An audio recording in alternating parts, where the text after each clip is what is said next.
విలాపములకు చెవినిచ్చెను, శ్రమ కలాపములకు సెలవిచ్చెను. విలాపములకు చెవినిచ్చెను, శ్రమ కలాపములకు సెలవిచ్చెను. శిలానగముపై తిలాలియను సుఖ కళావళు పరశులోన నిలిపెను. యెహోవా నామమున లాలించెను, తన మహాదయను నన్ను కరుణించెను. ప్రభునందు దేవుని ప్రియబిడ్డలారా, దేవుని యొక్క వాక్యమును బట్టి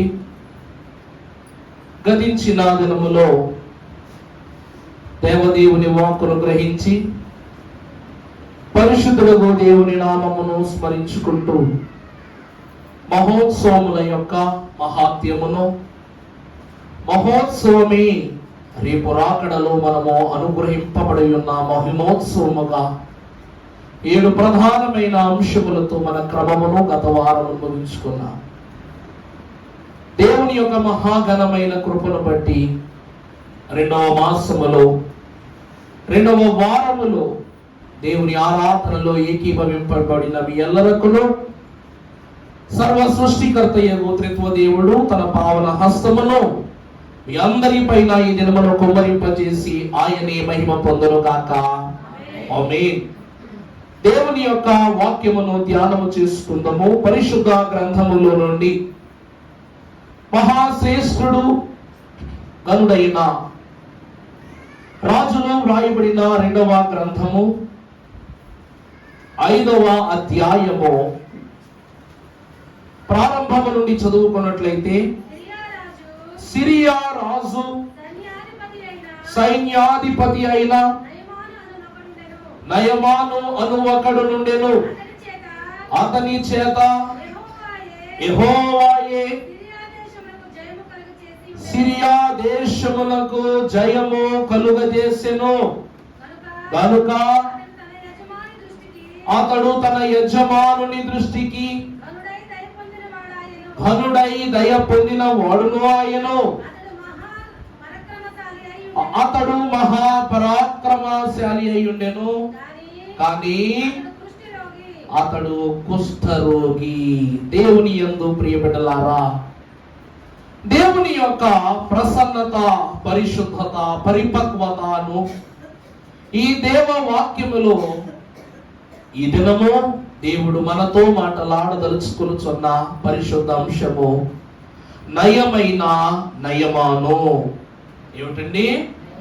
నయమైన నయమాను.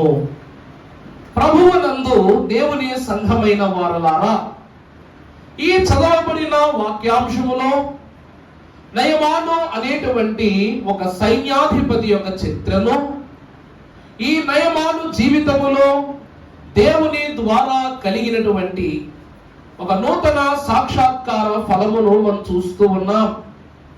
ప్రభు వాక్యాలు మనం గమనించినట్లయితే, ఈ నయమాను అను సిరియా దేశస్థుడును, సిరియా రాజైన హిదోదుకు సర్వ సైన్యాధ్యక్షునిగా ఉన్న ఇతడు యెరూషలేము నివాసుడు కాకపోయినప్పటికీ దేవుడు ఇతనికి జయమును అనుగ్రహిస్తున్నాడని వాక్యములో భక్తులు సెలవిచ్చారు.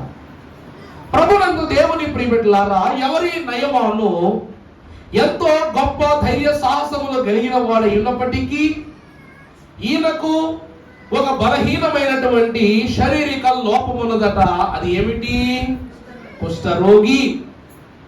ఈ కుష్ఠరోగి అయినప్పటికీ ఇతడు సైన్యాధ్యక్షుని హోదాలో ఉండటానికి గల కారణం ఏమిటంటే, యెహోవా ఈ యొక్క నయమాను ద్వారా సిరియా దేశములకు ఎన్నో యుద్ధాలలో గెలుపును అనుగ్రహించినట్లుగా మనం చూస్తూ ఉన్నాం.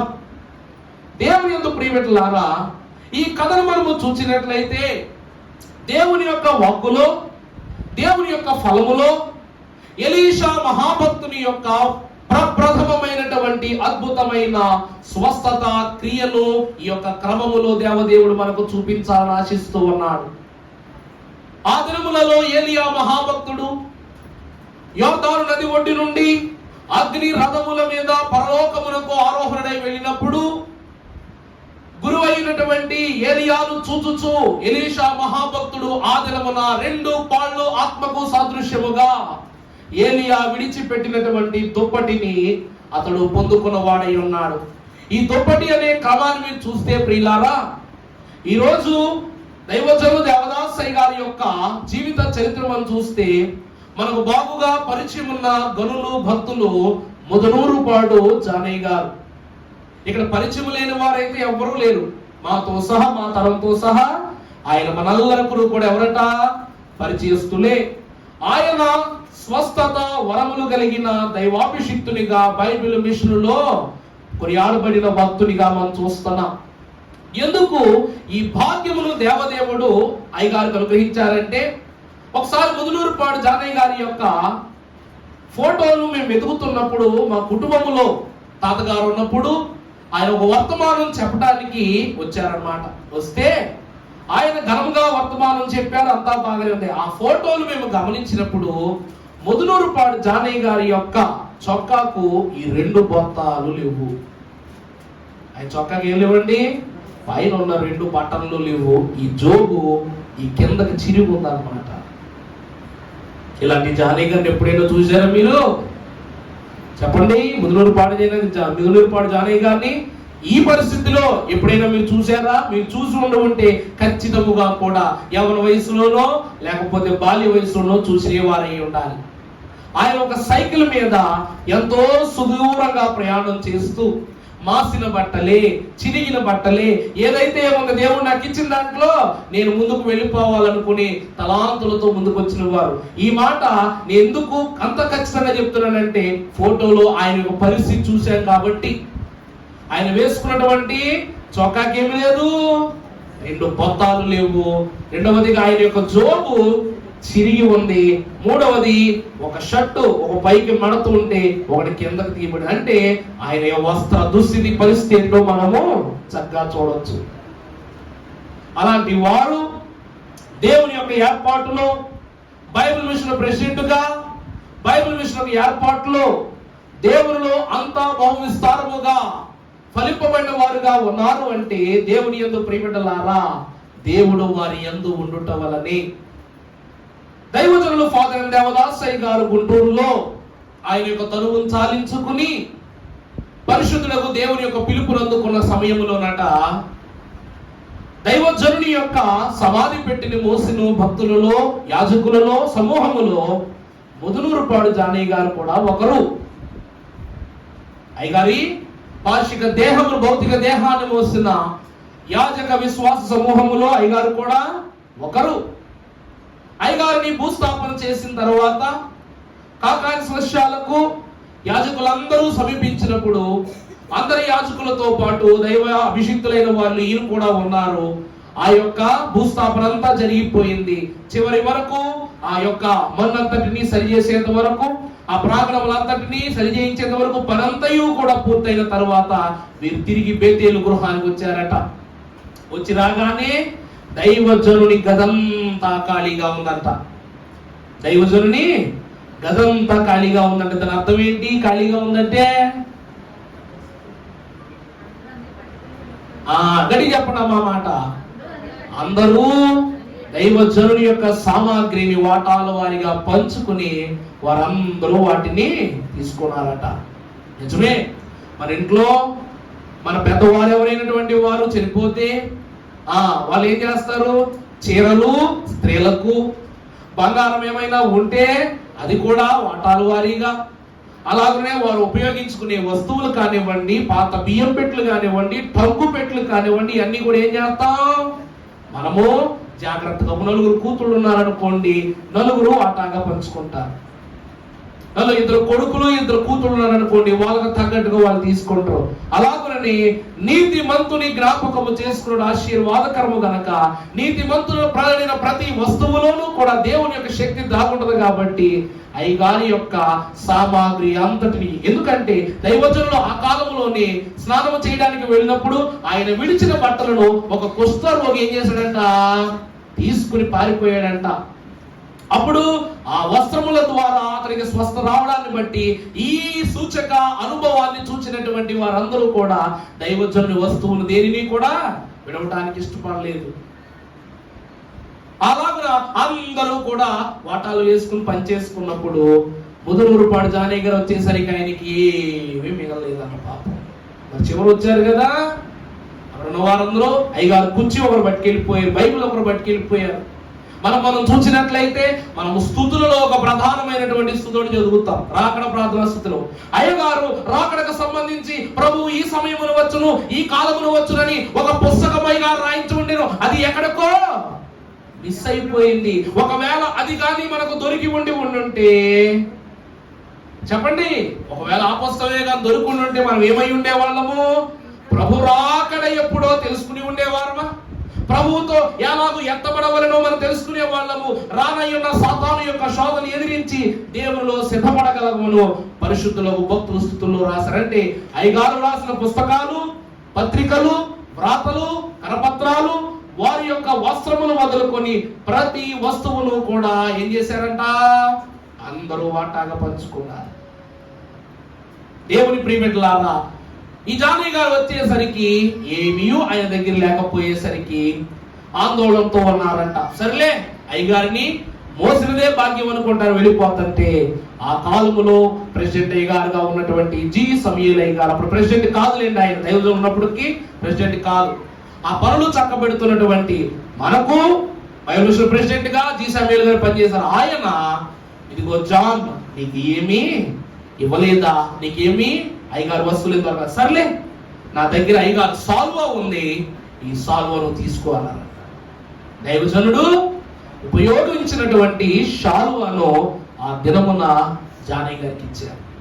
ఆ శాలువా వేసుకుని ఎక్కడ ప్రసంగిస్తే అక్కడ జన సమూహము ప్రవాహము వలె పొర్లి వచ్చుట ఆ దినమున భక్తులైన యాజక సమూహమైన వారు, విశ్వాసులైన వారు కనుగొన్నారు. ఒకరోజు మా నాన్నగారు ఉన్న కాలంలోనే ఒక చోట మీటింగ్ జరుగుతుందని మీటింగ్ ఏర్పాటు చేశారట. జానయ్య గారు చెప్పినప్పుడు ఏర్పాటు చేస్తే అప్పటి వరకు మామూలుగా ఉన్నటువంటి వాతావరణం, విశ్వాసులందరూ సమకూడిన తర్వాత వర్షం వచ్చేయడం ప్రారంభమైపోయిందంట. ప్రారంభమైపోగానే అయ్యగారు ఆ జనాలందరూ రాగానే ప్రసంగానికి సిద్ధపడినప్పుడు మా నాన్నగారు ఆర్కెస్ట్రాలు బోర్డులు పెట్టుకుని వాటర్ ట్యాంకులు ఉంటాయి చూడండి, ఆ వాటర్ ట్యాంకులు కిందకి వెళ్ళిపోయారంట. కిందకి వెళ్ళిపోయి, ఇప్పుడైతే మనకి ఇన్ని వైర్లు, ఇన్ని సెటప్లు, కానీ అప్పుడంతా హోరాహోరీతనం లేదు కాబట్టి మైకే గొప్ప సాధనం, బాకాలే పెద్ద సునాదం కాబట్టి వీళ్ళ చేత్తో ఈ కీబోర్డ్ అయితే భుజం మీద ఎత్తుకెళ్ళాలంటే బాధ, కానీ ఎంత కీబోర్డులు ఉండేవి కదండి, అవి మోసుకుని పక్కకి వెళ్ళిపోయారంట. ఈయనేమో వద్దు వద్దు అన్న, ఈ రోజే సభ ఏర్పాటు చేయమన్నాడు, ఈ రోజు చూస్తుంటే నేను వర్షము దాని యొక్క ఉగ్ర రూపం చూపించేస్తుంది అనగా నేను విశ్వాసులైన వారు ఎవరు కదలటం లేదంట. సర్లే ప్రభు చిత్తమే అనుకున్నారంట. అంతే అప్పుడు ఆయన దిగి సాల్వా కప్పుకుని వాక్య వర్తమానం చెప్పిన స్టేజ్ ఎక్కగానే వాక్యము ప్రారంభించుట నిమిత్తము ఆయన ప్రార్థన ఆరంభించగా వర్షం అంతా ఆగిపోయింది. అప్పటి వరకు వీచుచున్నటువంటి చల్లగాలి వేడి గాలిలా మారిపోయిందంట. దేవుని ప్రియబిడ్డలారా, దైవజనులు అన్నారు, నీవే స్థాపించిదివి, నీవే పోషించిదివి గనక నీవే నడిపించదవు, ఇప్పుడును అప్పుడును నిత్యమును జయమే అన్నారు కనుక ప్రియులారా, ఆనాడు దైవజనుని సాలువాను అందుకున్నటువంటి వీరికి అంత స్వస్థ ఉంది. అలాగే ఆ కాలంలో ఏలియా విడనాడబడినటువంటి వస్త్రములు కూడా చేత పట్టుకునేటువంటి పరిశుద్ధుడగు ఏలియా యోర్దాను నది యొక్క అద్దరికి చేరుటకు ఆ వస్త్రముతో ఒక దెబ్బ కొట్టగానే యోర్దాను 2 పాయలుగా చీలిపోయింది. యోర్దాను అనే మాటకు అర్థము మరణము. యోర్దాను అనే మాటకు అర్థం ఏమిటండి? మరణము. ఆ మరణాన్ని ఒక్క వేటుతోని, ఒకే ఒక దెబ్బతోని రెండుగా పాయలు చేసి ఆ మరణ స్థానము యొర్దాను నదిని జీవస్థానముగా మార్చాడు పరిశుద్ధుడైన ఎలీషా. అలాగున తాను ఏలియా యొక్క కాలగమనము తరువాత తన బాధ్యత పూర్వకమైన దేవుని ఆత్మతత్వములో నడుస్తున్నప్పుడు ఈ నయమాను అను కుష్ఠ రోగి యొక్క వేదనను బట్టి ఎన్నో జయములు సంపాదించుకున్న ఈ నయమాను ఏం చేశాడంట, కుష్ఠ రోగి అయి బాధపడుతున్నప్పుడు ఈ నయమాను ఎన్నో దేశాలను, ఎన్నో రాజ్యాలను గెలిచి అక్కడ దేశస్థులైనటువంటి వారిని, పని వారిని తీసుకుని వచ్చి సిరియా రాజ్యంలో చేర్చుతున్నప్పుడు తన ఇంటిలో వేరే వేరే దేశాల నుండి తీసుకొచ్చిన బిడల్లో ఒక చిన్నది అయి ఉన్నటువంటి ఆమె తన యొక్క గృహములో పనిచేస్తున్నామందట. ఎవరికి చెప్తుంది? యజమానురాలికి చెప్తుంది, నయమాను యొక్క భార్యకి చెప్తుంది. అమ్మా, ఇదిగో ఎలీషా అనే ఒక గొప్ప ప్రవక్త ఇశ్రాయేల్ దేశంలో ఉన్నారు. ఆయన దేవుని వాక్కు బట్టి, దేవుని క్రమాన్ని బట్టి స్వస్థపరచగల సమర్థుడు. మీరు ఒక మాట యజమానునికి చెప్పండి అనగానే వెంటనే ఆమె అక్కడ వచ్చి రాగానే ఈ మాట నయమాను చెప్పగానే నయమాను ఈ మాటను తీసుకుని ఎవరి దగ్గరికి వెళ్ళాడంట? రాజు దగ్గరికి వెళ్ళాడంట. ఇదయ్యా పరిస్థితి, ఇలాగ నేను వెళితే నాకు స్వస్థత కలుగుతుందని ఇదిగో నా యజమాను రాజు చెప్పింది, ఆ చిన్నది చెప్పింది అనగానే ప్రియులారా వెంటనే రాజు అట ఏం చేశాడు? ఒక లేఖ రాశాడట ఇజ్రాయేల్ దేశానికి. ఆ కాలపు రాజుకు ఒక లేఖ రాసి ఏమన్నాడట? ఇదిగో 20 మణుగుల వెండిని అలాగే బంగారమును ఇతర వస్తువులను పంపిస్తూ ఉన్నాము ఈ యొక్క స్వస్థత నిమిత్తమై. ఆ రాజుకు లేఖ రాయగానే ఆ రాజు అనుకున్నాడంట, ఈ సిరియా రాజు మనపై దండెత్తడానికి, మన హింసించడానికి ఇంకా ఏదో కొత్త వ్యూహము పన్నుతున్నాడు అన్న కోపంతో ఏం చేశాడంట? అబ్బే లేదంటే లేదు, లేదంటే లేదని తిరిగి లేఖ రాయిపోతుండగా ఎలీషాకు ఈ వార్త తెలిసి ఏం చేశాడట? రాజు యొద్దకు వచ్చి అతన్ని రమ్మనండి, ఆ రాజును అనగా సైన్యాధిపతి నయమానును ఇక్కడికి రమ్మనండి, బదులు లేక నేను చెప్పినట్లు రాయని చెప్పగానే ఈ యొక్క యెరూషలేము రాజు ఈ యొక్క సిరియా దేశానికి లేఖ రాశాడు. అలా వ్రాయగా వెళ్ళినటువంటి ఆ లేఖను చదివి నయమాను బహుజన సమూహముతో ఆ స్థలానికి తిరిగి వచ్చాడు. వచ్చి ఎలీషా ఇంటి బయట నిలబడినప్పుడు ఎలీషా ఈ మాట గ్రహించి తన దూతను పంపించి, ఇదిగో మిమ్ములను ఎలీషా ప్రవక్త యొర్దాను నది వద్దకు వెళ్ళి 7 మార్లు మునుగు అని చెప్పారు. ఎవరు ఎన్నిసార్లు ములగాలటండి? 7 సార్లు ములుగు అన్నారట. ఆ కాలంలో మనం మంచి కథ వినేవాళ్ళు. ఏం కదా? ఒక రాజు కంట 2 భార్యలు ఉన్నారంట. ఎంతమంది భార్యలు అండి? రాజు గారికి 2 భార్యలు. ఈ భార్యలు అంట, ఒక భార్యకేమో 1 వెంట్రుక ఉందంట, రెండో భార్యకేమో 2 వెంట్రుకలు ఉన్నాయంట. రాజుకి అన్ని బాగానే ఉన్నాయి కానీ ఈ రాణులిద్దరికి ఒకరికి 1 వెంట్రుకు, ఒకరికి 2 వెంట్రుకలు ఉండటం వల్ల ఏం చేశాడంట? ఈ రెండవ భార్యకి 2 వెంట్రుకలు ఉన్నాయంటే ఎక్కువ జుట్టు ఉన్నట్టు అనుకుని మొదటి భార్యకి గెంటేశాడంట. ఎలియాలు నీకు జుట్టు లేదు పో అని చెప్పి గెంటేశాడంట. ఈ వెళ్ళంట అడవిలో ఏడుతూ ఉంటే అక్కడ ఒక పేదరాశి పెద్దమ్మ కనబడిందంట. ఎక్కడ పడితే అక్కడ ఉంటారంటే ఈ పేదరాశి పెద్దమ్మలు. వెంటనే ఈ పెద్దమ్మ దగ్గరికి వెళ్ళి, ఈ అమ్మాయి ఎందుకు ఏడుస్తున్నావు అంటే, నా భర్త నాకు ఒకే 1 వెంట్రుక ఉందని గెంటేశాడు అందంట. అవునా, నేను నీకు కొలను చూపిస్తాను, వెళ్ళి అక్కడ ములిగితే నీకు 3 సార్లు ములిగితే నీకు జుట్టు వస్తుంది అందంట. అంతే. పేదరాశి పెద్దమ్మ చెప్పగా నేను నిన్నటి నుంచి మా ఆయనకి ఎంటేసినప్పటి నుంచి ఎలాగా స్నానం చేయలేదు కదా, పనిలో పని శుభ్రం అయిపోతానని చెప్పేసి వెళ్ళింది, ములిగింది. 3 సార్లు ములగ్గానే నిండుగా జుట్టు వచ్చింది అనమాట. రాగానే ఈ జుట్టంతా భుజాన్ని వేసుకుని రాజు దగ్గరికి వెళ్ళింది. ఏమండి ఇదిగోండి నా 1 వెంట్రుకు 2 వెంట్రుకలు అయిపోయినాయో చూడండి అందంట. వెంటనే మొదటి భార్య జుట్టంతా చూసి ఆశ్చర్యపోయి ఏమైపోయాడంట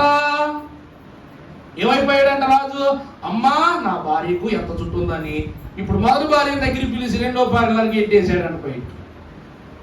ఎందుకంటే జుట్టు ఎవరికి ఎక్కువ ఉంది? ఇప్పుడు మొదటి భార్యకి జుట్టు ఎక్కువ ఉంది కాబట్టి 2వ భార్యకి ఎంటేసాడంట. నీకు 2 వెంట్రుకలు ఉన్నాయి, జుట్టు చూడు ఎంత ఉందో అని ఎంటేసాడంట. అప్పుడు నా అక్కకి ఇంత జుట్టు ఎలాగ వచ్చిందమ్మా అని ఓ పక్క ఏడుతూ ఓ పక్క ఆలోచనలో పడుతూ ఇవి కూడా ఆదోవకుండా వెళ్ళిపోయిందంట.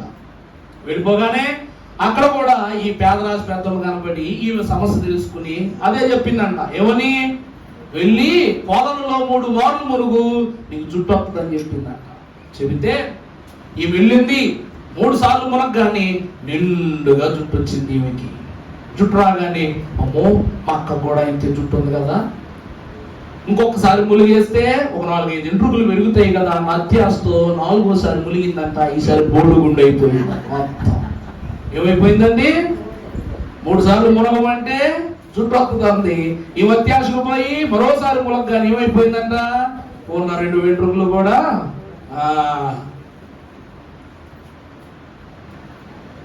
ఉప్పు నీరు తగిలి ఉన్నదంతా ఊడిపోయిందని.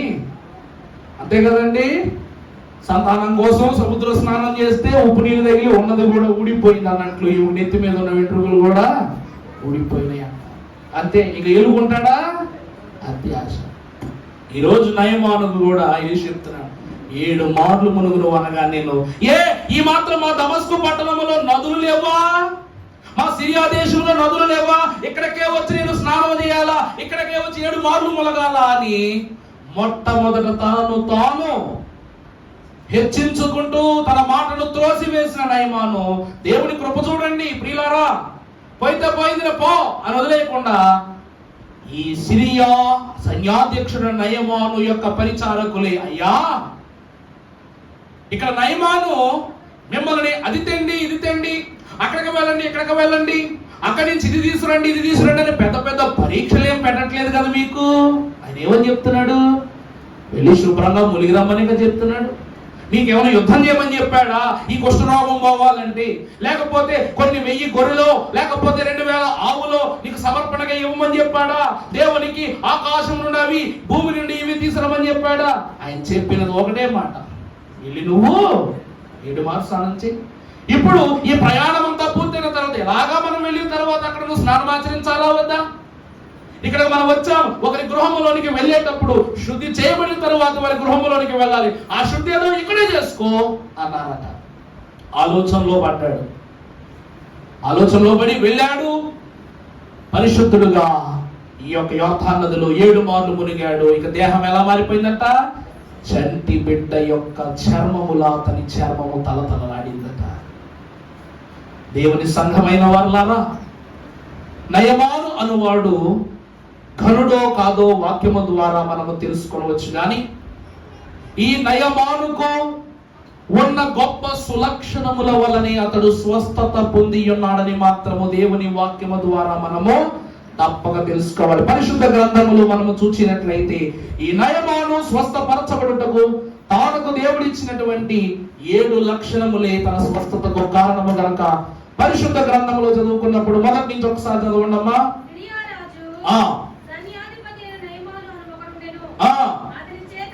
అతని చేత తర్వాత గరుడై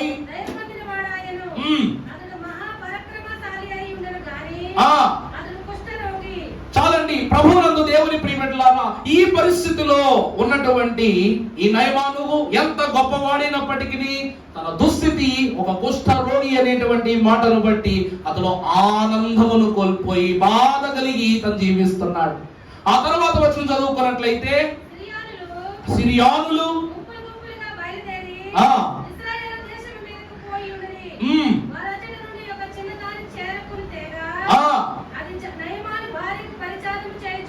చాలండి. ప్రభునందు ప్రియమిత్రులారా, ఈ నయమానుకు స్వస్థత అనేటువంటి పునాది వేయటానికే దేవుడు ఆ చిన్నదానిని ఇశ్రాయేలు దేశము నుండి నయమాను గృహములోనికి పరిచారకునిగా నడిపించాడు. ప్రభునందు దేవుని ప్రియమిత్రులారా, మనము చూసినట్లయితే మనము గమనించుకున్నప్పుడు పేతురు మహాభక్తునికి కూడా తాను సిలువ ధ్యాస నుండి దేవుని ధ్యాస నుండి దేవుని తలంపులను తప్పిపోయినప్పుడు ఒక చిన్నది అతని యొద్దకు వచ్చి, నువ్వు నజరేయుడైన యేసుతో కూడా ఉన్నవాడివే కదా, నువ్వు ఆయన శిష్యులలో ఒకడవే కదా అని హెచ్చరించిందా లేదా? ఎందుకు యేసుక్రీస్తు ప్రభు పరలోక రాజ్యము వీరిదే అని సెలవిస్తున్నారంటే ప్రియులారా, బిడల యొక్క మనస్సు దేవుని మనస్సు అయి ఉన్నది కనుక ఆమెకి ఎక్కడి నుంచి వస్తుందండి ఈ జ్ఞానం? యజమానురాలికి చెప్పగానే నా ఇంట్లో పనిచేసే పని పిలువు, నాకే సలహాలు ఇస్తావా అని ఒక దెబ్బ కొట్టవచ్చు కదా. కొట్టిందా యజమానురాలు? ఈమె వచ్చి భర్తకు చెప్పింది, పిచ్చిగా ఎక్కిందా, మన బానిస మాటలు వింటావా నువ్వు? ఒక దెబ్బ కొట్టి నోరు మూత వేయించడం మానేసి మీరిద్దరూ కలిసి నాకే సలహా చెప్పి అంత గొప్పోళ్ళు అయిపోయారని నయమాను కూడా కొట్టివేయలేదు. పోనీ విషయమంతా తీసుకొచ్చి మహారాజుకు చెప్పగానే నయమాను నీకేమో పిచ్చి పట్టిందా? బానిసలు చెప్పడం ఏంటి, అది నీ భార్య వింటం ఏంటి, అది నువ్వు వింటం ఏంటి, నువ్వు నాకు చెప్పడం ఏంటి, ఇది నేను వింటం ఏంటి? ఇక్కడ ఆ చిన్నదాని వాక్కు, దేవుని యొక్క వాక్యాన్ని మనం చూస్తే ఆయన తన వాక్కును పంపి వారిని బాగు చేసెను.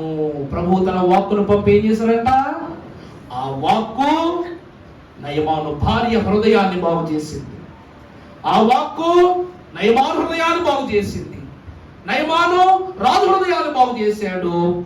ఈ బాగు కలిగిన వాక్కును చేత పట్టుకుని ఎలీషా మాట వినుట ద్వారా మొదటిగా దేవుని యొక్క సూచక క్రియను మీరు గమనించారు. స్వస్థత అనున్నది మాట పాటించుట ద్వారా దేవుడిచ్చే భాగ్యం. డాక్టర్ గారు పెళ్ళేసుకోమంటే సేదుగా ఉంటదని, బాధగా ఉంటదని, కష్టంగా ఉంటదని పెళ్ళేసుకోకపోతే ఎవరికి నష్టం? ఏ నష్టం? ఒకరోజు దేవదాసయ్య గారు ఇలా బోధ చెప్తూ ఉన్నప్పుడంట ఒక జ్వరముతో ఉన్న పసిబిడ్డను తీసుకొచ్చారంట, ఒక పాపను తీసుకొచ్చారంట. తీసుకొస్తే వాళ్ళ నాన్నగారు అంటున్నారంట, అయ్యగారండి బిడ్డ మాత్రలు వేసుకోవట్లేదండి, అరుగు వేసుకోవట్లేదండి, బిడ్డకేమో జ్వరం విపరీతం అయిపోయిందని అని చెప్పేసారంటే అప్పుడు అయ్యగారు అన్నారంట, పాప ఇట్లా అన్నారంట. పాప ఏడుస్తుంది. రామనగానే అయ్యగారు ఒక డబ్బా తీసి అక్కడ పెట్టి, తల్లి ఇది కొంచెం త్రాగమ్మంటే నా బిడ్డ ఏమంటుందంట, అబ్బెబ్బే నేను త్రాగను. అదేమిటి? అరుకు. అరుకు ఎలా ఉంటుందట? చేదుగా ఉంటుంది. అయ్యగారు పలుమార్లు చెప్పారు, వద్దు వద్దు వద్దు అంటుంది. అప్పుడు అయ్యగారు అంటున్నారంట, అమ్మా నువ్వు ఇది త్రాగటం వలన ఏ మాత్రమైనా సరే నీకు చేదనిపిస్తే ఇంకెప్పుడు కూడా ఈ అరుకు నేను నీకు ఇవ్వను అన్నారంట.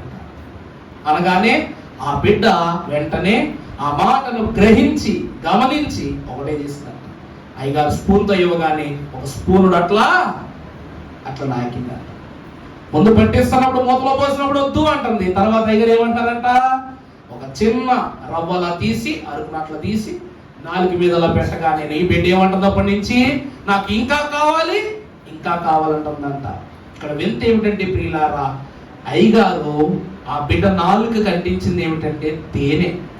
ఈరోజు తేనె అనే పదార్థాన్ని ఎన్ని ఔషధాల్లో వాడతారో తెలుసా? ఏమండి, అవునా కాదా? తేనె మెడికల్ కాదా? ఆ మాట అట్లా, ఆ మాట ఇట్లా రాయగానే వెంట నాకు ఇంకా కావాలి. అందుకే నీ వాక్యము జుంటే తేనె దారాల కన్నా మధురమైనదై ఉన్నది. ఒక్కసారి దాన్ని గ్రహించని వారు వద్దు అంటారు. ఒక్కసారి దాని రుచి చూసిన వారు ఏమంటారట, ఇంకా కావాలి అంటారు. ఎప్పుడైతే నయమాను దేవుని యొక్క స్వస్థత వాక్కును కనుగొనిన వాడై ఉన్నాడో ఆ వాక్కును చేత పట్టుకుని దేవుని ఆశీర్వాద ఫలం యొద్దకు వెళ్ళాడు. నేను రాజు గర్వపడలేదు, సైన్యాధ్యక్షుడు గర్వపడలేదు, నేను యజమానుడు అనగా నేను నయమాను భార్యని గర్వపడలేదు. ఒక చిన్నదాని మాటను విని వారి గర్వమును వారి అహంకారమును విడిచిపెట్టి దేవుని వాక్కును చేత పట్టుకుని వచ్చారు. అందుకే ప్రియులారా, స్వస్థత పొందుకునేవాడు ఎంత గొప్పవాడైనా కూడా, వైద్యుడు ఎంత చిన్నవాడైనా కూడా, చెప్పండి, ఈ లోకంలో ఇద్దరి దగ్గర అబద్ధం చెప్పకూడదంట. లోకంలో అంటాను, పరలోకం గురించి కాదు. ఒకటి డాక్టర్కి, రెండోది ఎవరికి? లాయర్కి. వీళ్ళిద్దరికి ఏం చెప్పకూడదు? అబద్ధం చెప్పకూడదు. ఆ మాట చెప్పే వేరే ఉంటాయి లేండి, మాకు అబద్ధాలు చెప్పరు, అంశాలు చెప్తారు మీరు. అంతే కదండి, మాకు అబద్ధాలు అని చెప్తారు, అంశాలు చెప్తారు. మీరు నెరవేర్పులు సంఘాలు చెప్తారు, అబద్ధాలు అని చెప్తారు. అయ్యగారు నా కాళ్ళు నింపుతున్నారు, అబద్ధం చెప్తే ఎవరికి నష్టం? మేము ప్రార్థన ఏమని చేయాలి? కాలుకి ఏలుగు కాలు అని చెప్తే ప్రార్థన రివర్స్ అవుతుంది అనమాట. అలాగునని ఇక్కడ దేవుని వాక్కునందు ప్రియబిడ్డలారా, స్వస్థ పరచుగనుడై ఉన్న ఎలీషా యొద్దకు ఆ వాక్కును చేత పట్టుకుని వెళ్ళాడు భక్తుడు. మొదటిగా మనం చూస్తే నయమానుకు కుటుంబములకును ఏమీ లేదు అనగా గర్వము లేదు. దేవుడు అంటాడు కదా, గర్వాంధులను దేవుడు అనకదొక్కేస్తున్నా అన్నాడు కదా. గర్వాంధులు సిగ్గు తెచ్చుకున్నట్లు అజ్ఞానులు అవివేకుల్ని నేను నా పని కొరకు వాడుకుంటాను అన్నాడు. నిజమే కదా. ఆ చిన్ని బిడ్డ యొక్క మనసే పాటిది, ఆమె హోదా ఏ పాటిది, ఆమె జ్ఞానం ఏ పాటిది. వాడుకున్నాడా లేదా దేవుడు నా బిడ్డని? వాడుకున్నాడు. స్వస్థతకు మూలరాయేశాడు దేవుడు. రెండవదిగా చూసినట్లయితే 4వ వచనం చదవండి అమ్మా.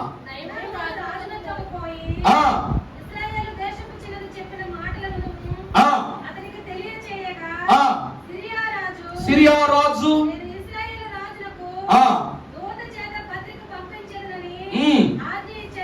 అలాగే ఒకసారి మొదటి వచనం కూడా చదవండి మరలా. నయమానను ఉండెను. చూడండి ఏంటి? ఇశ్రాయేలు ఆభరణ భూషితురాల, సర్వదేశములకు ఆభరణ భూషితురాలై ఉన్న ఇశ్రాయేలు దేశము మీద దండయాత్రలు చేస్తున్నటువంటి నయమాన్ అనే సిరియా సైన్యాధ్యక్షుడికి దేవుడే తోడై ఉండి ఏం చేస్తాడంట? విచిత్రంగా ఉంది కదండి ఈ మాట. ప్రభువు యెరూషలేము మీదకి ఆ కాలంలో ఫరో సైన్యాన్ని రానివ్వలేదు. ఇంకా ఎవరు చెప్పండి, ఎంతమంది ఉన్నారండి? ఫిలిస్తీన్లను రానివ్వలేదు, హిత్తీలను రానివ్వలేదు, అమోరీలను రానివ్వలేదు. ఇంకా ఎవరిని కూడా యెరూషలేము మీద దాడి చేయడానికి వారి ఉనికిని కూడా ముట్టుకోవడం దేవుడు ఇష్టపడదు. అలాంటి దేవుడే ఈ సిరియా రాజు యెరూషలేము మీద దండెత్తుతున్నప్పుడు ఈ నయమానుకు తోడుగా ఉన్నాడంట.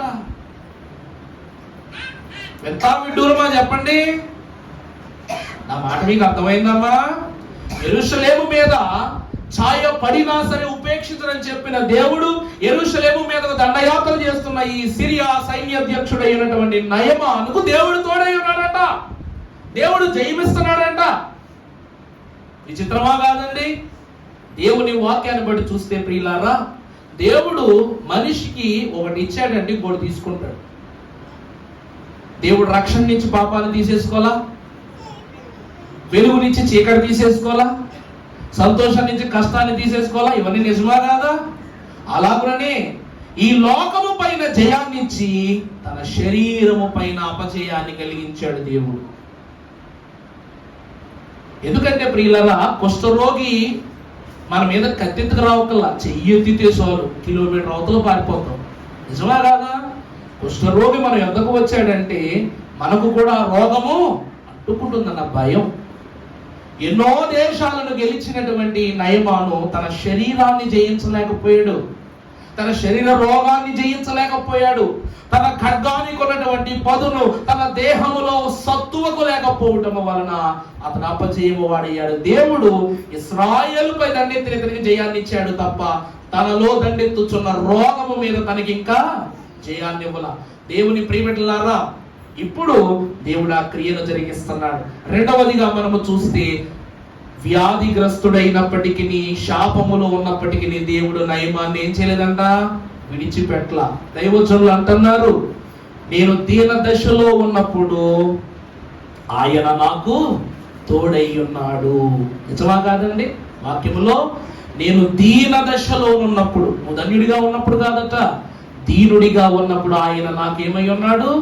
తోడై ఉన్నాడు. ప్రభువునందు ప్రియమిట్లారా, ఎంత గొప్పవాడైనప్పటికీ ఇతని దీన దశను చూచిన దేవుడు ఈ నయమానుకు తోడై ఉన్నట్లుగా మనం చూస్తున్నాం. రెండవది, దేవుడు ఏ పరిస్థితిలో ఉన్నా, అందుకే పాడుకుంటాం, అప్పుడును ఇప్పుడును ఎప్పుడును వైద్యుడవే రక్షకానా వందనాలన్నా.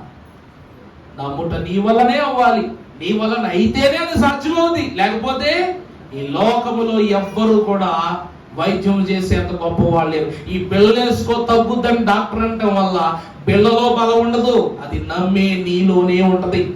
లేకపోతే ఎంత చిన్న బిళ్ళ ఎంత మనిషిని బాగు చేయడం ఏంటంటే, పూర్వకాలంలో వైద్యులైన వారు ఆ నాటు వైద్యాలు చేసేటప్పుడు బిళ్ళలున్నాయా మాత్రలున్నాయా, నెప్పు ఓర్చుకో, ఏమవుద్ది?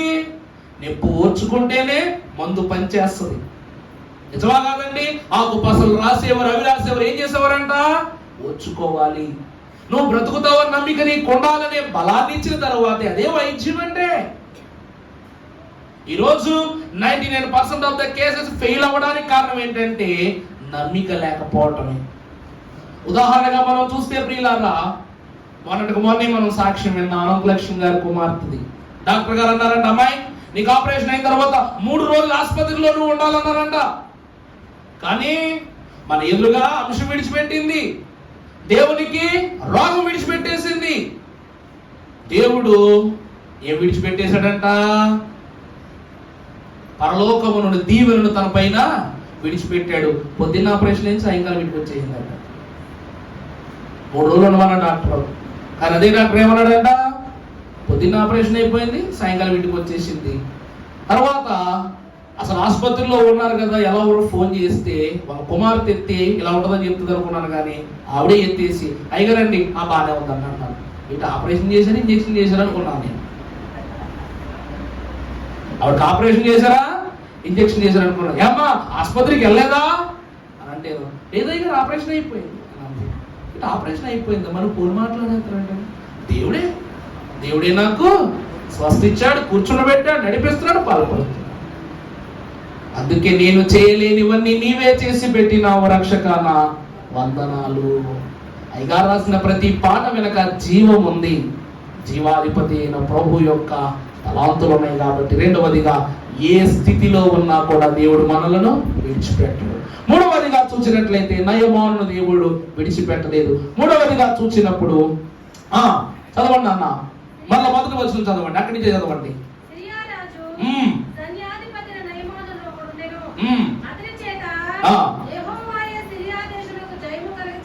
యెహోవాయే సిరియా దేశమునకు జయము కలుగజేసెను కనుక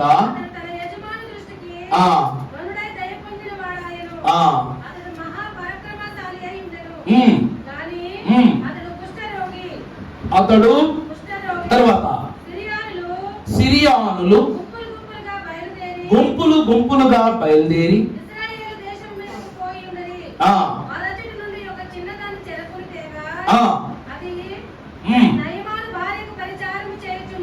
చాలండి. ప్రభువునందు దేవుని ప్రియబిడ్డలారా, మూడవదిగా చూస్తే నయమాను జీవితంలో మూల పునాది, స్వస్థతకు మూల పునాది వేసింది ఎవరనగా ఈ చిన్ని కుమార్తె. దేవుని ప్రియబిడ్డలారా, కీర్తనాకారుడు అంటాడు, యవన కాలమందు కలిగిన బిడ్డలు బలవంతుని చేతిలో బాణములు వంటివారు. ఈ చిన్ని కుమార్తె బలవంతుడైన దేవునిగా చెప్పబడిన ప్రభువు చేతిలో ఒక బాణముగా వాడబడినదిగా కనపడుతూ ఉంది.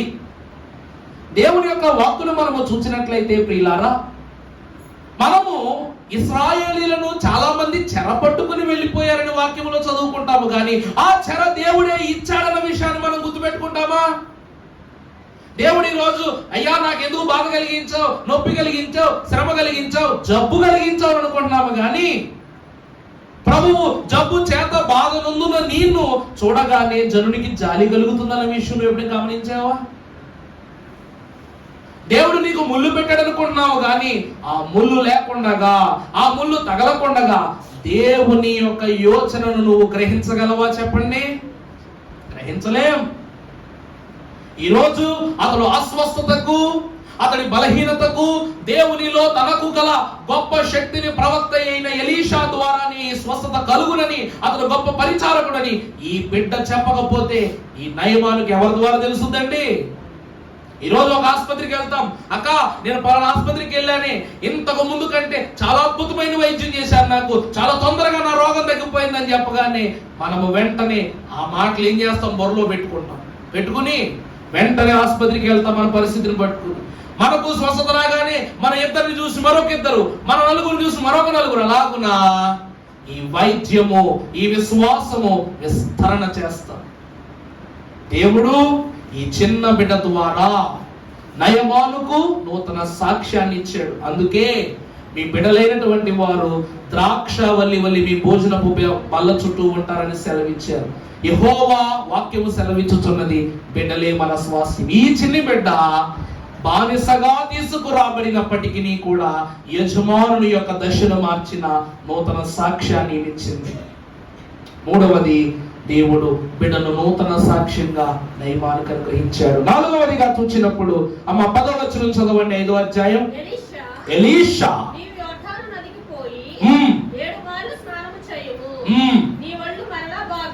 మరలా బాగై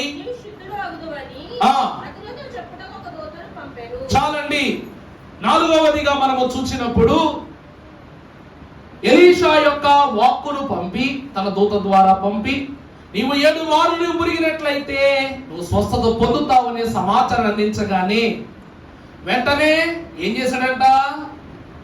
నేను ఇక్కడికి వచ్చిన ముందు కోపగించుకున్నాడు కదండి, కోపగించుకున్నాడు. అక్కడి నుంచి ఇక్కడ దాకా వచ్చింది, మా ఊర్లో నదులు లేవనా, స్నానమాచరించిన స్థలము లేదనా, మా దమస్కు పట్టణములో, సిరియా దేశములో నదులు లేవా, ప్రవాహ జలములు లేవా అని కోపగించుకున్న ఇతడు మరలా మరొక్కసారి తనను తాను తగ్గించుకుని తనతో వచ్చిన పరిచారకుల మాట విన్నాడు. ఏమయ్యా, ఇంత దూరం వచ్చావు, 7 సార్లు మునిగితే నీ సొమ్మేం పోయింది? మునిగి చూడు, స్వస్థత వచ్చిందనుకో ధన్యమే కదా. ఇంతకాలం ఇని తెప్పలు పడింది ఏ పరిచారమునకు, ఈ పరిస్థితి నుండి విముక్తులు అవడానికే కదా. నీ మానసిక ఆందోళన ఈ కుష్ఠరోగమే కదా. స్వస్థపరచబడ్డానికి ఆయన ఏమి ఆకాశమే నక్షత్రాలు తెమ్మంటలేదు కదా, ఇంట్లోకి వెళ్ళి మొదలమంటున్నాడు. వెళ్ళు, స్నానమాచరించు అని చెప్పగానే ఆ క్షణమున కూడా నయమాను తనను తాను తగ్గించుకున్నాడా లేదండి? ఎలీషా మాటలకు విధేయులైపోతారంట విశ్వాసులు. ఎలీషా సామాన్యుడు కాదండి. ఏలియా 2 పాళ్ళ ఆత్మలు ఎందుకు ఇచ్చాడో తెలుసా అండి? ఎలీషా అడుగుతాడు, ప్రభువా మీరు ఏ తరుణమున నన్ను దర్శించుటకు వచ్చినను నేను మెలకుగానే ఉండాలి. శారీరకంగాను ఆత్మానుసారంగా కూడా నేను ఎలా ఉండాలి?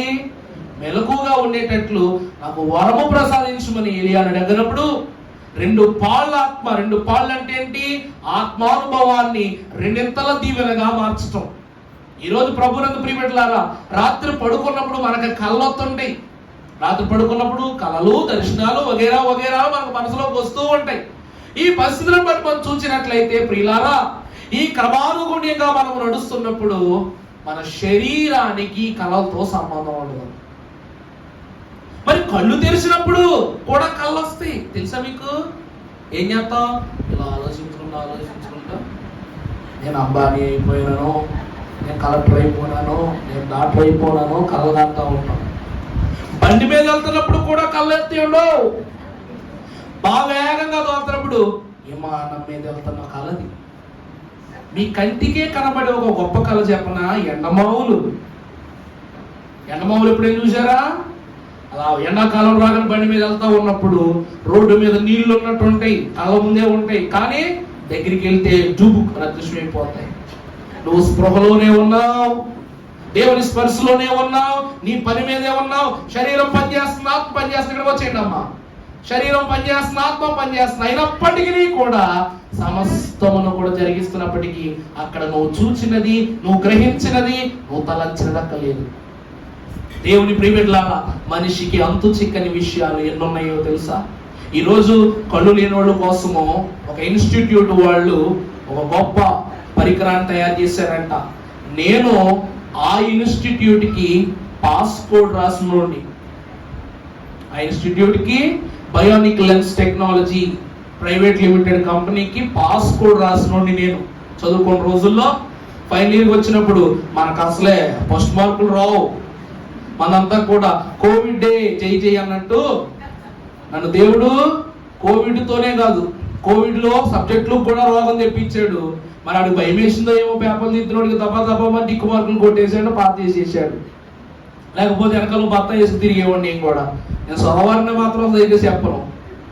దేవుని ప్రియమిట్లారా, అప్పుడు మేము ఒక లెన్స్ టెక్నాలజీని కనిపెట్టాం. ఎంత టెక్నాలజీ అంటే, ఇప్పుడు ప్రతి మనిషి కంటికి కన్నున్నట్లు కంటికి మ్యాచ్ కాని కన్నులు కూడా ఉంటాయి. అర్థమైందా అండి?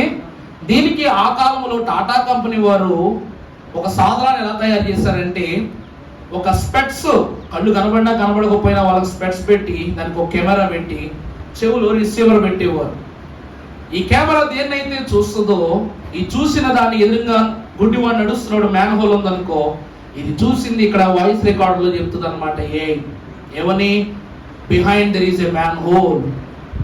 ఎదురుగా లారీ వస్తుంది, ఇన్ని మీటర్స్ డిస్టెన్స్ లో ఉంది, నువ్వు పొరపాటు దాడుతుంటే ఆగిపో అన్ని కూడా సిగ్నల్స్ ఇస్తూ ఉంటుంది అనమాట. కానీ మేము తయారు చేసిన టెక్నాలజీ ఏమిటంటే, కళ్ళకు లెన్స్ పెట్టుకుంటాం కదండి, ఈ లెన్స్ కే స్పై అనలైజింగ్ కెమెరా సెట్ చేసేటట్టు, ఇది షాక్ ప్రూఫ్ థింగ్ తోటి ఆపరేషన్ ద్వారా తలలో ఈ కళ్ళకు విజువాలిటీ అనగా చూపించే నర్వ్స్ ఉంటాయి, విజువల్ నర్వ్స్ అంటారు వాటిని. దానికి ఒక ఇమేజ్ను, అంటే నీ కళ్ళ ముందు కలలా ఉన్న దాన్ని నిజముగా చూపించి ఒక టెక్నాలజీ మేము రెడీ చేస్తాం. అది ఏం ఆషామాషికి సంబంధించిన విషయం కాదు, కొన్ని వేల కోట్ల రూపాయల ఖర్చు పెట్టి చేయవలసిన విషయం. ఇదే కానీ జరిగితే ప్రపంచంలో గుడ్డోళ్ళు ఉంటారు కానీ ఆడు గుడ్డోడుగా మాత్రం బ్రతకడు. ఇక్కడ నువ్వు చూసిన దాన్ని లెన్స్ కెమెరా ద్వారా నీ ఆలోచనలో దాన్ని ఒక కళగా చూపిస్తాయి. ఈ కళ నువ్వు నిజం అనుకునేలాగా ఈ డిజైన్ చేయబడతాయి. ఈ కళే నీ కళ్ళ ముందు ఉన్న నిజం అన్నమాట. నువ్వు ఊహించుకున్నదే నీ కళ్ళ ముందు చూసే నిజం. దీని ద్వారా ఇంకా నీ కళ్ళు ఉన్నా లేకపోయినా కూడా నువ్వు మహారాజులు నడుచుకుంటూ వెళ్ళిపోవచ్చు. దానికి పాస్ కీ తయారు చేస్తాం. దానికి ఆ కాలంలోనే సుమారుగా ఒక పాస్పోర్ట్ రాసినందుకు గాను నాకు 75,000 రూపాయలు ఒకరోజు శాలరీగా ఇచ్చాడు. ఎన్ని రోజులండి? ఒకరోజు శాలరీగా ఇచ్చారు. పాస్ కీ అంటే ఆ ఇన్స్ట్రక్షన్ సంబంధించిన ఆథరైజేషన్ ని ఇన్స్టాల్ చేయగలిగే టెక్నాలజీ అన్నమాట. దానికి ఒక రోజు నా జీతం. యావరేజ్ స్టూడెంట్కి దేవుడు ఎన్ని తెలివితేటలు, ఎన్ని అవకాశం చూసి నిజంగా ఆ రోజే మేము నడుచుకుని వెళ్ళిపోయిందండి. ఆ విషయంలో నేనే జాబ్లో జాయిన్ అయ్యాను. కొంతకాలము విదేశాల్లో ఉండటం, దానికి పని చేయడం, తర్వాత కోవిడ్ మరి టైట్ అయిపోవడం వల్ల దేవుని యొక్క పిలుపును బట్టి దేవుని సేవలో ఈ దినమున ముందుకు నడుస్తూ ఉన్నా. దేవుని ప్రియబిడ్డలారా గమనించండి. అందుకే యోర్దాను అనేటువంటిది మరణము. ఈ మరణము ఏ దినమునందైతే ఎలీషా చేతిలో ఉన్న దుప్పటితో ఒక దెబ్బ కొట్టగా అది 2 పాయలైందో, దానిలో మొన్న మరణమంతయు కూడా విచ్ఛిన్నమైపోయింది. అది జీవ జలముల నదిగా మార్చబడింది. ఆ నదిలో మొట్టమొదటిగా స్నానమాచరించి శుద్ధి పొందిన వాడెవరట? నయమాను. ఎంత గొప్ప కృప చూసారా? ఎలీషా విధేయతను గ్రహించాడు నయమాను. స్వస్థతలో ఉన్న సంపూర్ణతను గ్రహించాడు నయమాను. ఇది 4వ స్థితి. మనం చూసినట్లయితే 13వ వచనం చదవండి. అయితే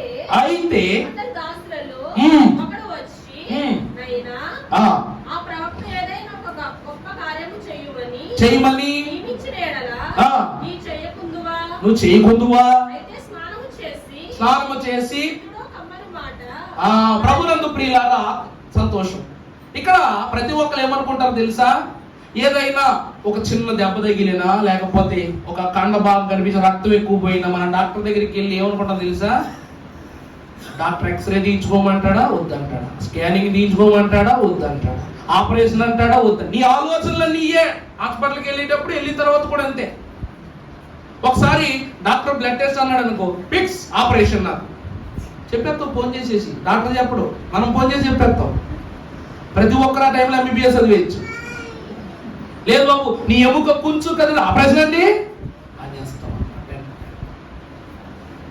నిజమా కాదా? కానీ మన ఆలోచన ఎలా ఉంటుంది తెలుసా? ఇప్పుడు అర్జెంట్ ఇక్కడ ఆపరేషన్ అన్నాడు అంటే ఇదిగో ఆపరేషన్ పడేలాగా ఉంది, 1 లక్ష రూపాయలు ఉండేసరికి అంతే. డాక్టర్ చెప్పడు కానీ మనం అప్పుడే అన్ని ఏర్పాట్లు రెడీ చేసేసుకుంటాం 1 లక్ష రూపాయలకి. ఎప్పుడైతే డాక్టర్ అబ్బే ఏం లేదులేండి అలా మందులు వాడికి తగ్గిపోతారా, మరి డాక్టర్ గారికి నీ టెస్టులు చేశారేంటి నాకు అంటాం. మళ్ళీ రివర్స్లో డాక్టర్కి కౌంటర్ మాట్లాడతాం. ఈరోజు ఎలీషా యొక్క దూతలు కూడా అన్నారు. ఇప్పుడు నీ ఆలోచన ఏంటంటే నీ కుష్ఠరోగానికి ఎలీషా ప్రవక్త నీకు ఎలాంటి సూచనలు చెప్పాలన్నావంటే ఆకాశంలోని 4 నక్షత్రాలు ఏరుకునిరా నయమాను అని చెప్తే ఇప్పుడు అర్జెంటుగా పని చేయడానికి వెళ్ళిపోవాలి. అంతే కదా? వాళ్ళు చెప్తున్న మాట అదే కదండి. ఇప్పుడు నీ చేత కాని పనిని ఈ యాజకుడు చేయించాలి, చేయిస్తే కానీ నువ్వు తృప్తి పొందవు. ఇప్పుడు ఈ పనులు కాకుండా ముందు వీళ్ళు అందులో స్నానం చేసి స్వస్థత పొందనగా నేను ఏంటి ఎంత చిన్న పని చెప్పాడని, నిన్ను నువ్వు తగ్గించాడని, నీ గౌరవాన్ని దించాడని నువ్వేం చేస్తున్నావు? నువ్వు కోప్పడిపోతున్నావు. ఆయన చెప్పింది నువ్వు గ్రహించలేకపోతున్నావు అని దూతలు చెప్తూ ఉన్నారు. ప్రభునందు ప్రియబిడ్డలారా, మనము ఈ లోకములంతే. దైవజనులు ఏమన్నారు తెలుసా అండి? విశ్వాసులంట ప్రభువును పరలోకములో ఉన్నట్టు చూస్తారట, కానీ ప్రభువు మాత్రము ఎక్కడుంటారో తెలుసా అండి? ఎక్కడుంటారట? నీకు తోడైయుంటిని నీ మనవి నీ ఆలించియుంటిని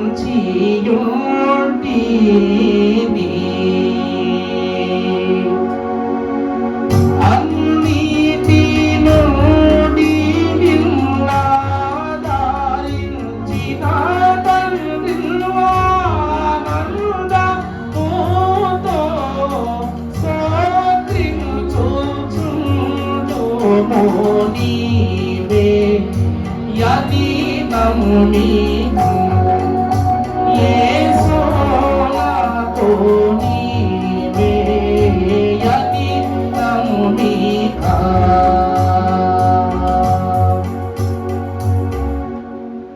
ప్రభు ఎక్కడో ఉండరంట, నీకు తోడై ఉంటారు. అబ్బాయి ఆయన ఎక్కడో పరలోకంలో ఉంటే నువ్వు చెప్పే ప్రార్థనలు ఆయనకి ఎలా వినబడతాయి?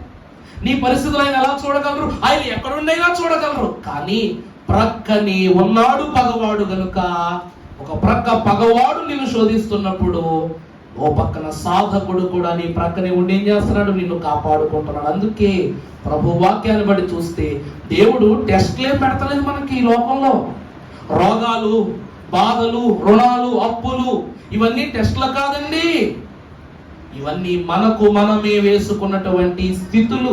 వీటిని బాగు చేయడానికే ప్రభు మన పక్కొచ్చారు తప్ప సాతాను వెళ్లివాడికి ముళ్ళు పెట్టు, సాతాను వెళ్లివాడిని గుచ్చు, వెళ్లివాడిని గిల్లు, వాడిని హింసించు, శోధించను ప్రభు ప్రక్కన కూర్చుని పనులేమి సాతానుకు చెప్పరు.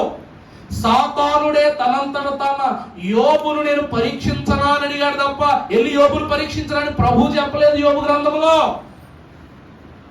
ప్రభు మనలను ఎత్తుకుని తీసుకుని వెళ్ళటానికి ఇష్టపడతారు తప్ప నడిపించి తీసుకెళ్ళడానికి ఇష్టపడరు. ఆనాడు హనోకు మహాభక్తుని కొరకు తానే పరలోకపు మెట్టును దిగుతూ కిందకు వచ్చారు. మరలా హనోకుతోనే నడుస్తూనే పైకి వెళ్ళారు. ఏలియా అంతటి వాడు శ్రమ పడకూడదని అగ్ని రథాన్ని పంపించారు. యేసు క్రీస్తు ప్రభు వారికి రెపపాటు అనుభవాన్ని ఇచ్చారు. ఆయన కుమారుని సిలువకు అంటుగట్టి వేశారు. ఆయన తన ప్రియ కుమారుని మన నిమిత్తము మరణ ఛాయలోనికి ప్రభు నడిపించుకున్నారు. ఇప్పటికీ కూడా పరలోకమునందు ఒక తలుపు తీయబడిందని చెప్తూ ప్రభువు యోహాను తండ్రి, యోహాను నువ్వు ఇక్కడికి ఎక్కిరా. ఎలా రావాలి? నువ్వు ఎక్కిరా. మొదటిది నడక, రెండవది ఆరోహణము అగ్నిరథం పైన, మూడవది రెప్పపాటులో ఎగిరిపోవటం, మూడవది ఎక్కి వెళ్ళుట. అంటే భూమి మీద ఒక పాదము, పరలోకములో ఒక పాదము యోహాను వేసి ఒక అడుగులో ఎక్కేసాడంట పరలోకపు ద్వారము యొద్దకు. మనము కూడా ఎలా వెళ్ళాలట? ఒక మెట్టు భూమి పైన ఉండాలి, ఒక అడుగు పరలోకం మీద ఉండాలి. దేవుని ప్రియబిడ్డలారా గ్రహించండి. అందుకే దేవుడు గొప్ప గొప్ప అద్భుతాలు, వింతలు, వినోదాలు చూపించడు. ఈ లోకములో ఆయన చూపించిన ప్రతి ఒక్కటి వింతే, ఆయన చేసే ప్రతి ఒక్కటి కూడా ఆశ్చర్యమే ఉన్నది కనుక ఆయన ఆశ్చర్యాలు చూపించి ఈ లోకంలో పనులు చేసేవారు కదా, ఆయన పనులే ఆశ్చర్యం. దేవునికి మహిమ కలుగును గాక.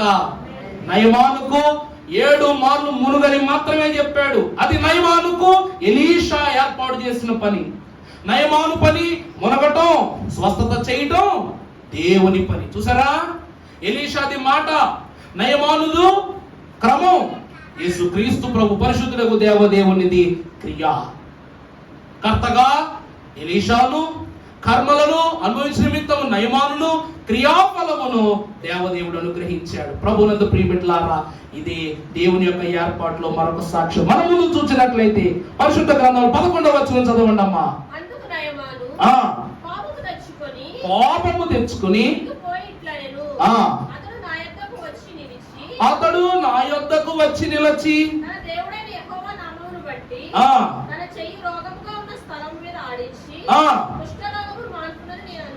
కుష్ఠ రోగమును మార్పెనని నేను. ప్రభువునందు దేవుని ప్రియబిడ్డలారా, ఈ లోకములో ఎట్టి విషయాలు ఎలా ఉన్నా కూడా ప్రభు వాక్యం చెప్తున్న మాట ఒకటే,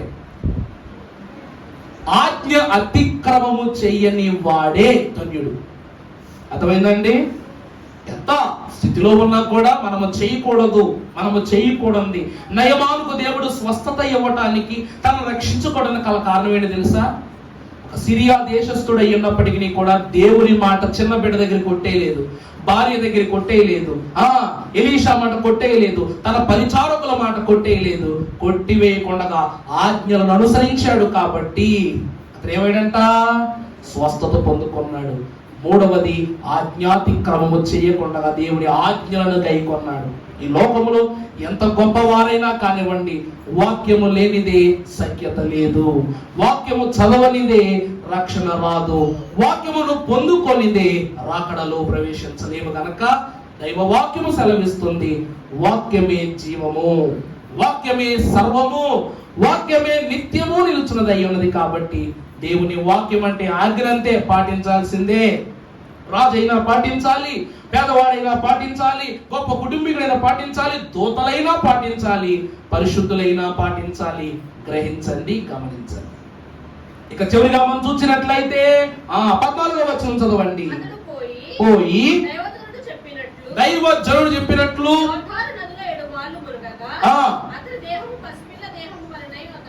చాలండి.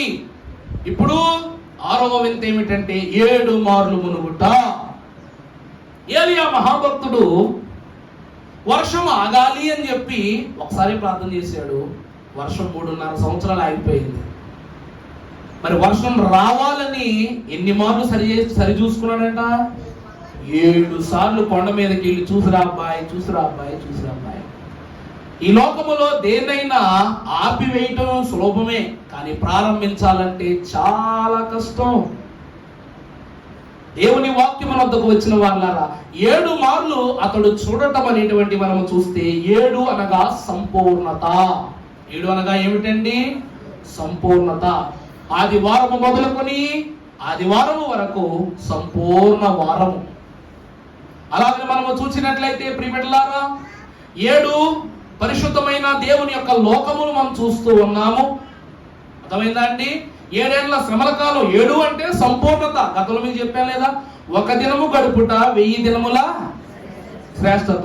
1 సంవత్సరం గడుపుట ఎన్ని సంవత్సరాలు? 1000 సంవత్సరాలు కదా. దేవుని కృపను చూస్తే 7 సంవత్సరాలు దేవుని దృష్టిలో శ్రమ. 7 ఏళ్ల శ్రమ అంటే మన దృష్టిలో ఎన్ని ఏళ్ల శ్రమకు సాదృశ్యం అది? 7,000 సంవత్సరాల శ్రమ 7 సంవత్సరాల్లోనే అనుభవించటం.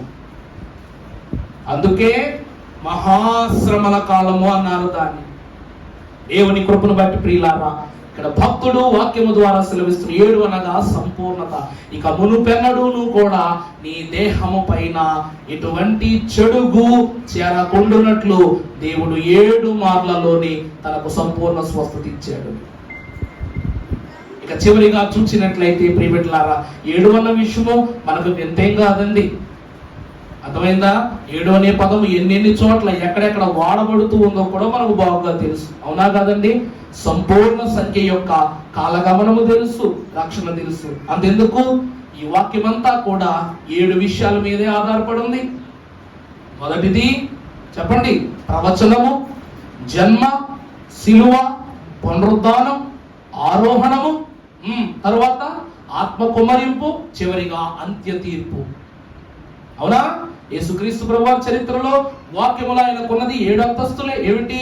మొదటిది ప్రవచనం, యెషయా కాలములో దేవుడు ఇచ్చాడు. తర్వాత ప్రభు జన్మ, తర్వాత శిలువ, పునరుద్ధానము, ఆరోహణము, పెంతెకోస్తు పండుగలో కుమ్మరింపు, చివరిగా రాకడ సమస్త జనులకు ప్రభువు ఆత్మ ద్వారా ఇచ్చే అంత్య తీర్పు.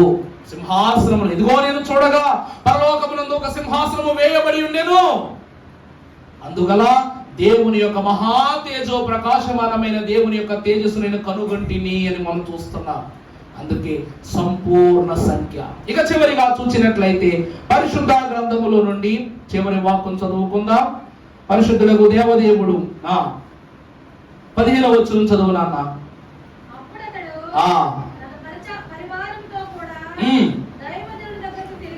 వచ్చి నిలిచి చిత్తగించుము.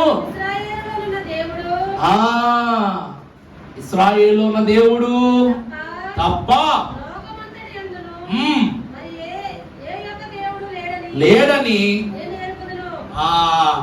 ఏమండి అన్య జనులకు సువార్త ప్రకటించుట నిమిత్తము, పేదలైన వారికి సువార్త ప్రకటించుట నిమిత్తము ఆయన నన్ను ఏర్పరచుకుని ఉన్నారు. ఈ దినమున సిరియా దేశస్థుడు, అందులోను సైన్య అధ్యక్షుడు, అందులోను రాజుకు అతి సన్నిహితుడైన ఇతడు ఏ ఇశ్రాయేలు దేశముల పైన దాడి చేస్తూ జయములను సంపాదించుకున్న ఇతడు ఈ రోజు ఒక సాక్ష్యాన్ని దేవుని వాక్కును బట్టి చెప్తున్నాడు. ఇశ్రాయేలు దేవుడు తప్ప మరొక దేవుడు లేడు. ఎలీషా యొద్దకు వచ్చి చిత్తగించుము. అవండి ప్రభు మనకి కొబ్బరికాయలు కొట్టమన్నారా? కిరీటం చేయించమన్నారా? చెప్పండి. లేకపోతే మీ ఆస్తులు సగభాగం రాసిమన్నారా? పట్టు వస్త్రాలు పెట్టమన్నారా, బంగారు ధాన్యాగారాలు ఇమ్మన్నారా? ఏమన్నారు? నీకు కలిగినదే ఇమ్మన్నారు. నువ్వేం కలిగి ఉన్నావు చెప్పండి? ఆస్తులు అంతస్తులు కాదు, దేవుని యొక్క మనస్సు. అర్థమైందండి? దేవుని యొక్క మనస్సు, దేవుని యొక్క హృదయం కలిగి ఉన్నావు. అందుకే ప్రభువు వాక్యం అంటుంది, నీ ఎత్తును, నీ రూపాన్ని, నీ లావణ్యాన్ని, నీ ఘనతను, నీ కీర్తిని నేను లక్ష్య పెట్టే దేవుడిని కాదు. నీ దేవుడనైన యెహోవానకు నేను నీ హృదయమును లక్ష్య పెట్టువాడనై ఉన్నాను. సమూయేలు గ్రంథములో ఈ మాట మనము చూస్తాం. ప్రభువుకి ఏమీ అక్కర్లేదు, ఎందుకంటే ఈ దేహం మనకే అక్కర్లేదు కాబట్టి. భూమికి తప్ప ఈ దేహము ఎవరికి అక్కర్లేదు కాబట్టి దేవుడు నీ లోపల ఉన్న అంతరంగ ఆలోచన స్థితిని దేవుడు మనకు అనుగ్రహించాలని ఆశిస్తున్నాడు. ఈ ప్రసంగము ద్వారా ప్రియులారా, నయమానుకు కలిగినది స్వస్థతే కావచ్చు, కానీ తనకు కలిగినది కేవలము కుష్ఠరోగము నుండి స్వస్థత కాదు. తనలో ఉన్న అహంకారం అనే, గర్వం అనే రోగము నుండి స్వస్థత. ఈ లోకములో ఎవరు నన్ను నయము చేయలేరని అతనికి నా దేవుడు సజీవుడు అనే సాక్ష్యమునిచ్చే స్వస్థత. చిన్నలైతేనేమి పెద్దలైతేనేమి సువార్త ప్రకటించు వాని పాదములు సుందరములను గ్రహించే చిన్నదాని యొక్క సాక్ష్యం అనే గొప్ప భాగ్యాన్ని, అలాగనే తన దాసులైనా కూడా దేవుని మాటను బట్టి ధన్యులేనన్నటువంటి సాక్ష్యాన్ని, చివరిగా 7 సార్లు మునిగిన యోర్దాను అనే స్థలము దమస్కు పట్టణములో ఉన్న ఎన్నో నదులకు కాదు, దేవుని యొక్క పిలుపు ద్వారా, తన వాక్కు ద్వారా పరిశుద్ధపరచబడినది ఒక చిన్న కొలనైనను కూడా అది పావనమైనది తాను గ్రహించినటువంటి సాక్ష్యము. ప్రభునందు ప్రియబిడ్డలారా, ఈ లోకంలో ఎన్నో నదులు ఉన్నాయి. ఇప్పటికైనా దేవుడు ఒక మాట అడిగాడు, ప్రభువా నువ్వు ఏదేను తలపడానికి 4 నదులు ఇచ్చావదయ్యా, అందులో ఒక నది అయినా సరే ఇంకా ఇక్కడ ఉందా చెప్పండి? ఒక నది. మరి ఆ నదులన్నీ ఎక్కడికి వెళ్ళిపోయినాయి? అర్థమైందా? ఆ కాలయ్య గారు మాట చెప్పారు, పరలోకములో కూడా చెరువులు ఉంటాయి, నదులు ఉంటాయి, జలాలు ఉంటాయి. ఎందుకంటే ఇక్కడ నుండి తీసివేసుకుని వెళ్ళిపోయాడు దేవుడు. విచిత్రం ఏంటంటే అక్కడి నుంచే ఇక్కడికి తీసుకొచ్చాడు, మరలా అక్కడికే తీసుకు వెళ్ళిపోయాడు. ఏదేను వనమును గురించి చదువుకున్నప్పుడు ఆదికాండం 1వ అధ్యాయములోనే దేవుడు ఈ 4 నదుల యొక్క వివరాన్ని మనకు తెలియజేస్తాడు. అందులో ఒక నది పేరేనమ్మ హవిల, అంటే ఈ కోడలకు పెట్టినటువంటి పేరు జీవ జలముల నది. దేవుని ప్రియబిడ్డలారా, పరిశుద్ధ సంఘమా గ్రహించండి, ఆ నదులలోని నయమానుకు బాప్తీసాన్ని నయమానుకు స్వస్థతను, యేసుక్రీస్తు ప్రభువారికి బాప్తీసాన్ని, యోహానుకు శుద్ధిని, సమృద్ధిని దేవదేవుడు అనుగ్రహించాడు గనక ఈ నయమైన నయమాను వలె మనమును కూడా దేవుని యొక్క పరిశుద్ధ జీవ జలముల ఊటగా పరిభ్రమించున్నట్లు ఆయన ఎంత విశ్వాసం ఉంచు వాని కడుపులో జీవ జలములు ఏమవుతాయంట? ఉబుకును, ఊరును అని ప్రభు అన్నారు. కాబట్టి ఆ నదిలో సంపూర్ణముగా జీవ జలములో ఊటగా దేవునిలో ఫలించగలిగే ధన్యత ఈ నయమాను స్వస్థత ద్వారా మనందరకును అంతరంగ బహిరంగ ఆరోగ్య స్వస్థతలను ప్రభు అనుగ్రహించును గాక. ఆమేన్. ప్రభునందు ప్రియులారా, ఈ వాక్యాన్ని బట్టి మన ఆలయంలో స్వస్థత నిమిత్తము ఇప్పటికీ చాలా మంది నిమిత్తం 7 తల్లులైన వారు ప్రార్థన చేస్తూ ఉన్నారు. రేపటి ఈరోజండి శాంతరావు గారు, ఈరోజు సాయంకాలము శాంతరావు గారి యొక్క కుమార్తెకు ప్రసవ తేదీ వారు నిర్ణయించారు, డాక్టర్ లేనటువంటి వారు. అందువలన అయినప్పటికీ కూడా ఆదివారములో ఉన్న సంపూర్ణత పొందుకోవటానికి దేవుని యొక్క దాసురానిగా ఈ ఆలయములకు వారు వచ్చారు. దేవునికి మహిమ కలుగును గాక. ఆమేన్. తల్లిని బిడ్డని ఇరువురిని కూడా గర్భఫలమునందు రూపింపబడక మునుపే నిన్ను ఎరిగి ఉన్నానని సెలవిచ్చిన దేవుడు ఆ ఫలములో ఉన్న పరిపూర్ణ ఆత్మ ఫలమును బిడ్డకు, తల్లికి, ఇరువురికి కూడా ఆరోగ్యము దేవుడు అనుగ్రహింపజేసి దీవించును గాక. రెండవదిగా సంతోష్ కుమార్ గారి యొక్క తండ్రి గారి నిమిత్తం ప్రార్థన జరిగించండి. వారి యొక్క ఆరోగ్యం నిమిత్తము, పరిస్థితి నిమిత్తం ప్రార్థించండి. మూడవదిగా అనంతలక్ష్మి గారి కుమార్తె గాయం మానాలి. ఇక ఏ చెడు రక్తము, క్యాన్సర్ కణములు ఏమీ కూడా శరీరంలో ఉండకూడదు. అలాగే బామన్ రాము గారి యొక్క కుటుంబగత వారము, వారి సంస్కారం అందుకోలేకపోయినప్పటికీ ప్రభువు స్వస్థ నిమిత్తము వారి తలంపుతో వారు తలంచుకున్నారు, దేవుని తలంచుకున్నారు, విందు అందుకున్నారు, విందుని ఇక్కడికి తీసుకోవడం జరిగింది. ప్రభు మరల ఇవాళ స్వస్థతతో వారు మన మంచి నడిపించారు. దేవునికి మహిమ. అలాగనే అంతరంగ బహిరంగ అనారోగ్య పరిస్థితుల్లో వారందరికీ కూడా దేవుడు కృప చూపించాడు.